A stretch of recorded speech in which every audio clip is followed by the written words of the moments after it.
pourquoi je suis allergique. Salut, moi c'est Dédé et bienvenue dans la cassette numéro 13. Pose-toi, mets-toi à l'aise, prends le temps et écoute. Parce qu'aujourd'hui je vais te raconter quelque chose qui vaut le coup de s'en souvenir. Désolé de te l'apprendre, mais toi aussi tu vas sûrement le devenir. Je fais partie des 30% de la population mondiale à être allergique. Je nous appelle les gros fragiles et tu vas vite comprendre pourquoi. Niveau progression, en 1970, on n'était même pas à 10%. Et en 2050, ça me rassure parce que je me sentirais moins seul. On serait estimé à la moitié de la population à être allergique à quelque chose.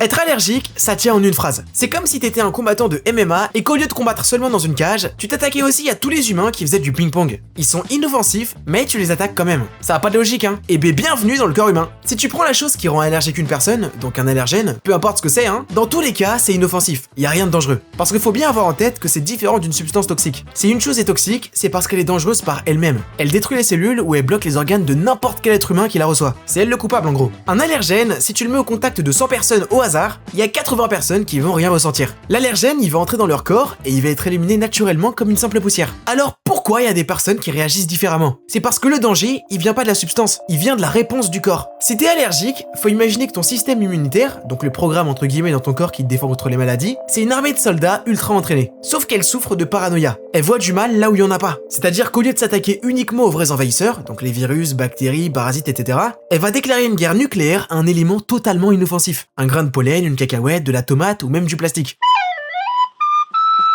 L'allergie, elle se fait pas en un jour. C'est quelque chose de très précis qui se déroule en 2 étapes obligatoires. On va prendre l'exemple de ce qui rend le plus de gens allergiques, le pollen. L'étape 1, c'est la phase de sensibilisation, c'est-à-dire la création de l'armée un peu stupide. Cette étape, elle est invisible, t'as aucun symptôme, tu te doutes de rien et pourtant ton corps, il est en train de changer. Le premier contact, il se fait quand tu respires pour la première fois un grain de pollen. Des cellules de ton corps qui ressemblent à des gardes du corps vont faire des rondes et se balader. Elles s'appellent les cellules dendritiques. Elles vont tomber sur le pollen et le capturer. Mais au lieu de l'ignorer, parce qu'un grain de pollen ça a rien de dangereux, elles vont courir voir des soldats qui sont appelés les globules blancs et leur dire « Regardez, on a capturé un intrus, faut vite faire quelque chose !» À ce moment-là, ces globules blancs, ils vont fabriquer des petites bombes pour détruire ce pollen précis. On appelle ces bombes des anticorps. Ces anticorps, ils vont aller se fixer sur des cellules de défense appelées les mastocytes et qui contiennent des substances chimiques. Elles sont surtout présentes dans la peau, les yeux et les poumons. Là, ton corps, il est maintenant sensibilisé. Il a eu l'info comme quoi il existait un truc dangereux. Ça veut dire qu'il est prêt à se défendre la prochaine fois. Les anticorps, donc les bombes, ont été fabriquées et elles sont collées au réservoir de substances chimiques, les mastocytes. L'étape 2, c'est la guerre. Ça arrive à la 2e ou même à toutes les prochaines rencontres avec un grain de pollen. Tu le croises à nouveau,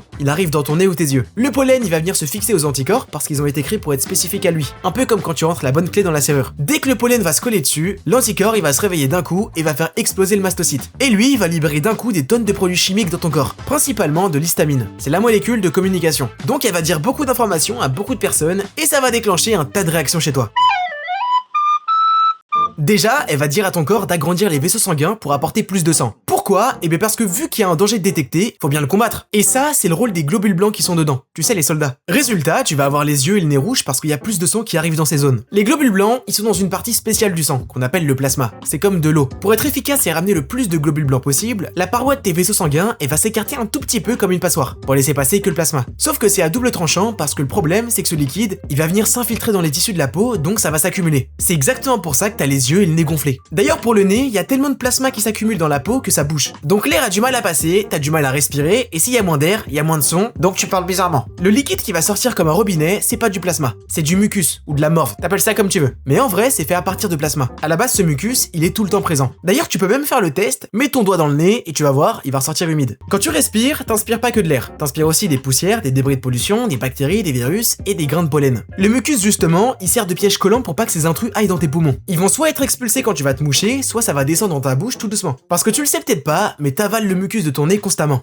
Bref, l'histamine, vu qu'elle est en grande quantité, elle va dire à ton nez de produire beaucoup de mucus. Et vu que c'est comme de l'eau, ça coule. Tu t'es peut-être déjà dit, tranquille, ça va s'arrêter au bout d'un moment parce que la réserve, elle va se vider. Mais non, ça marche pas comme ça. Le mucus, c'est du plasma. Le plasma, ça fait partie du sang. Et le sang, ça circule en permanence dans ton corps. Ça s'arrête jamais. Donc tant que tu t'es pas éloigné du pollen, le robinet, il se fermera pas parce que la source d'eau, elle est quasi infinie. On n'en a pas fini avec l'histamine. Quand t'éternues, c'est pas pour rien. C'est qu'il y a quelque chose qui est rentré dans ton nez et qui a titillé tes nerfs. C'est des petits fils qui sont un peu partout dans ton corps et qui sont remplis de cellules spéciales qui permettent de communiquer avec ton cerveau. Donc ça va lui envoyer le message. Il y a un intrus, donc déclenche un éternuement pour le souffler dehors. t'éternues une fois, l'intrus s'envole, ça se calme, fin de l'histoire. Sauf que l'histamine, elle reste accrochée même si t'expulses les grains de pollen. C'est pour ça que t'éternues tout le temps. Mais t'inquiète, elle finira par partir comme une poussière. Tes yeux, eux, ils sont directement en contact avec l'air. Donc quand le pollen se dépose dessus, les anticorps, ils font exploser les mastocytes et libèrent de l'histamine. Comme pour ton nez, ça va venir titiller les nerfs de tes yeux. Mais ça va envoyer un autre message à ton cerveau. Ça gratte, au secours. Tu te grattes et ça fait du bien. Mais ça arrange rien du tout. Ça va bloquer temporairement le signal du nerf qui te dit ça gratte. Parce que t'appuies dessus. Sauf qu'en appuyant avec tes doigts, bah t'écrases aussi des mastocytes. Donc tu libères encore plus d'histamine. Bravo! Tout ça, c'est dans le cas où l'allergène présent dans l'air reste localement au niveau des yeux ou du nez. Mais ça peut aussi arriver que l'allergène arrive dans tes poumons parce que tu l'as respiré. Le principe, c'est le même. Les anticorps spécifiques dans tes poumons vont détecter l'intrus et vont faire exploser les mastocytes. Tu vois tes poumons, c'est deux gros sacs. Et ben dedans, t'as des tuyaux appelés bronches et eux, ils transportent l'oxygène. Et ben l'histamine, elle va dire à ces tuyaux de se contracter. Donc de se serrer et verrouiller les portes pour éviter que le danger aille plus loin. Résultat, bah les tuyaux deviennent minuscules, donc t'as du mal à respirer. Ça siffle et ça tousse pour essayer d'expulser les intrus. On appelle ça de l'asthme. Là ça va, c'est des petits symptômes. Parce que des fois malheureusement, ça peut devenir mortel.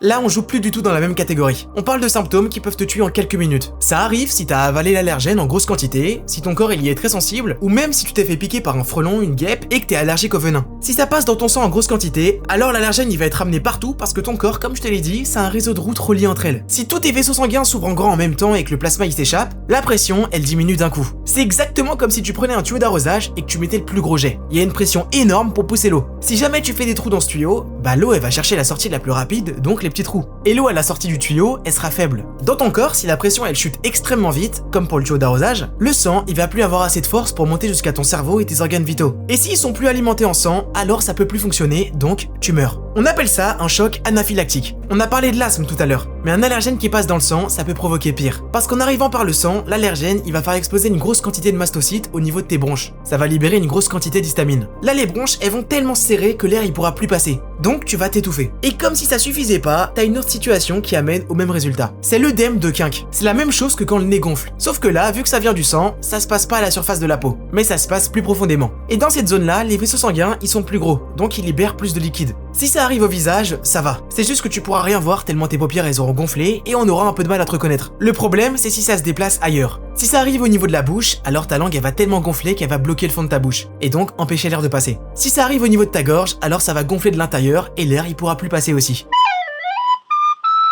Si jamais ça arrive, faut appeler le 15 ou le 112. Y a pas de temps à perdre parce que ça partira pas tout seul et ça empire extrêmement vite. Et eux dans tous les cas, ils vont être équipés de ce qu'il faut. Si c'est un choc anaphylactique et un œdème de Quinck, alors ils vont t'injecter une seringue d'adrénaline. C'est une molécule que ton corps produit en petite quantité dans certaines situations de danger. Et elle va te permettre de resserrer les vaisseaux sanguins, comme ça le liquide, il va plus s'échapper. La pression elle va augmenter, ce qui va permettre d'amener le sang correctement dans tout ton corps. Et vu que le plasma il peut plus s'échapper, et ben l'œdème de Quinck il diminue. Et tu peux respirer petit à petit. Pour l'asthme sévère, l'adrénaline elle est trop risquée parce qu'elle provoque aussi une accélération du cœur. Pour le choc anaphylactique, c'est exactement ce qu'on veut pour pomper plus fort le sang. Et pour l'œdème de Quinck, même si le cœur il bat déjà très vite pour compenser le manque d'air, on n'a pas le choix de prendre le risque d'accélérer encore plus le cœur parce qu'on n'a pas d'autre moyen d'agir rapidement. Pour l'asthme sévère, on a le choix d'utiliser un bronchodilatateur qui va juste cibler les poumons. Broncho pour bronche et dilatateur parce que ça agrandit. En gros, c'est une ventoline. Il y a la même molécule, le salbutamol. C'est juste qu'elle est à une plus grosse concentration, donc ça va forcer les bronches de tes poumons à s'ouvrir pour laisser passer l'air. Cette méthode, elle fait aussi accélérer le cœur, mais au moins, elle resserre pas les vaisseaux sanguins comme l'adrénaline. Et tant mieux parce que dans une asthme sévère, la tension, elle est soit haute, soit normale. Donc si on l'augmente encore plus, il y a un risque supplémentaire d'arrêt cardiaque, parce qu'on force le cœur à pomper non seulement plus vite, mais aussi plus fort avec la tension qui est énorme.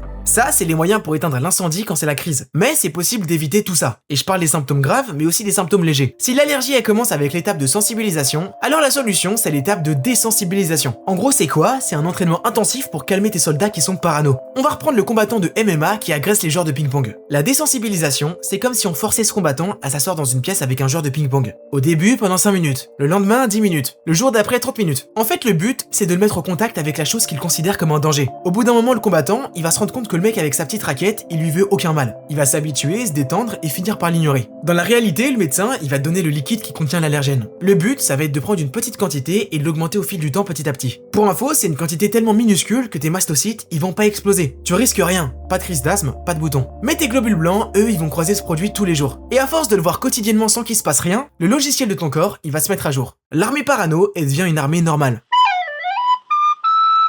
On ne naît pas allergique, on le devient parce qu'il y a deux facteurs. L'hérédité, donc ce que tes parents te transmettent, et l'endroit où t'as grandi. Si moi et ta mère on est tous les deux allergiques, alors t'auras 80% de chance de le devenir. Si c'est que moi, alors t'auras 40%. Et si jamais il y en avait aucun des deux, ce qui est pas le cas, alors t'as quand même 15% de chance. Et ça sert à rien d'aller te plaindre si jamais tu le deviens. Les gènes, ça te donne juste un terrain sensible. C'est comme si à la maison je posais une brique de Lego et que je la collais par terre à un endroit au hasard. Et ben il y a une chance qu'un jour tu marches sur cette brique. C'est à peu près ça l'idée. Comme je te l'ai dit, il y a aussi ton environnement qui va jouer. Faut s'imaginer que notre monde, il est devenu trop propre. On désinfecte tout, on frotte tout et on utilise du gel hydroalcoolique à fond. Résultat, cette armée de soldats, elle se retrouve au chômage technique. Elle a plus de travail. Elle a plus assez de vrais ennemis comme les parasites ou les bactéries pour faire ses armes et s'entraîner. Et une armée surentraînée qui s'ennuie beaucoup, et ben elle finit par devenir parano. Elle se trouve des ennemis imaginaires et elle déclare la guerre à des trucs totalement inoffensifs. Et c'est là que l'environnement, il peut complètement tout changer. Prends un enfant qui a des gènes d'allergique à cause de ses parents, mais fais-le grandir à la campagne, au milieu d'une ferme avec des vaches, de la paille et de la boue. Et bah cet enfant, il a de grandes chances de ne jamais devenir allergique. En science, on appelle ça l'effet ferme. Parce que dès ses premiers mois, en respirant l'air des champs ou en touchant les animaux, il avale des milliards de petites bactéries de la nature. Elles sont inoffensives, mais elles donnent du boulot aux soldats du système immunitaire. L'armée, elle s'entraîne sur des vrais ennemis, elle s'occupe et elle devient pas parano. À l'inverse, prends le même enfant avec les mêmes gènes, mais fais-le grandir dans un appartement ultra propre en plein centre-ville. Peu de risque d'entrer en contact avec un élément pathogène, donc pas de système immunitaire entraîné. Moi, c'est très fort, parce que mes parents, ils sont pas allergiques. Mais pourtant, je le suis à la poussière, au pollen, aux acariens, mais ça s'arrête pas là. Quand je mange de la pastèque, du melon, des aubergines, des bananes, des pommes, du concombre, de la tomate, je ressens un léger picotement dans la bouche. Et ouais, c'est des allergies. En me renseignant, j'ai appris que tous les aliments que je viens de te citer, leur composition moléculaire, elle ressemble quasiment à celle des grains de pollen. Et en fait, mon corps, il est tellement parano qu'il les confond. Mais c'est pas grave, c'est très léger et ça dure que quelques minutes. Parce que quand ça arrive dans l'estomac, ça se détruit hyper rapidement avec l'acide. Bref, moi je croise les doigts pour que t'aies un système immunitaire en béton. J'espère que ça t'a aidé, c'était Dédé, au revoir.